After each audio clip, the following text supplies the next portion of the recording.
അഴിമതിക്കേസിൽ ജാമ്യം നൽകുന്നത് മനുഷ്യാവകാശ ലംഘനമാണെന്ന് ചൂണ്ടിക്കാണിച്ചാണ് കർണാടക ഹൈക്കോടതി ജയലളിതയുടെ ജാമ്യഹർജി തള്ളിയത്. ജസ്റ്റിസ് എ.വി. ചന്ദ്രശേഖരയുടെ ബെഞ്ചാണ് ജാമ്യഹർജി തള്ളിയത്. ആരോഗ്യ കാരണങ്ങളാൽ ജാമ്യം അനുവദിക്കണമെന്നാണ് ജയലളിതയ്ക്കു വേണ്ടി ഹാജരായ മുതിർന്ന അഭിഭാഷകൻ രാം ജെത്മലാനി ആവശ്യപ്പെട്ടത്. കേസിൽ വിചാരണ പൂർത്തിയായി വിധി വന്നതിനാൽ സാക്ഷികളെ സ്വാധീനിക്കാൻ സാധ്യതയില്ലെന്നും ജെത്മലാനി വാദിച്ചു. ജാമ്യഹർജിയെ പ്രോസിക്യൂഷൻ എതിർത്തതുമില്ല. ഉപാധികളോടെ ജാമ്യം അനുവദിക്കുന്നതിൽ എതിർപ്പില്ലെന്ന് പ്രോസിക്യൂട്ടർ ഭവാനി സിംഗ് കോടതിയെ അറിയിച്ചു. എന്നാൽ ശിക്ഷ റദ്ദാക്കാൻ കാരണങ്ങളില്ലെന്ന് വ്യക്തമാക്കിയാണ് കോടതി ഹർജി തള്ളിയത്. വിധിപകർപ്പ് ലഭിച്ചാലുടൻ സുപ്രീം കോടതിയെ സമീപിക്കുമെന്ന് ജയലളിതയുടെ അഭിഭാഷകർ ഇന്നലെ പറഞ്ഞിരുന്നു. മുതിർന്ന അഭിഭാഷകൻ രാം ജെത്മലാനിക്കൊപ്പം പ്രമുഖ അഭിഭാഷകൻ സുശീൽ കുമാറും ജയലളിതയ്ക്കു വേണ്ടി സുപ്രീം കോടതിയിൽ ഹാജരാകും.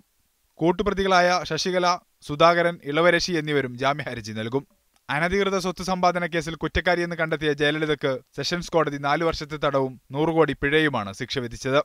ബാംഗ്ലൂരുവിലെ പരപ്പന അഗ്രഹാര പ്രത്യേക കോടതിയാണ് ശിക്ഷ വിധിച്ചത്. News desk, media 1.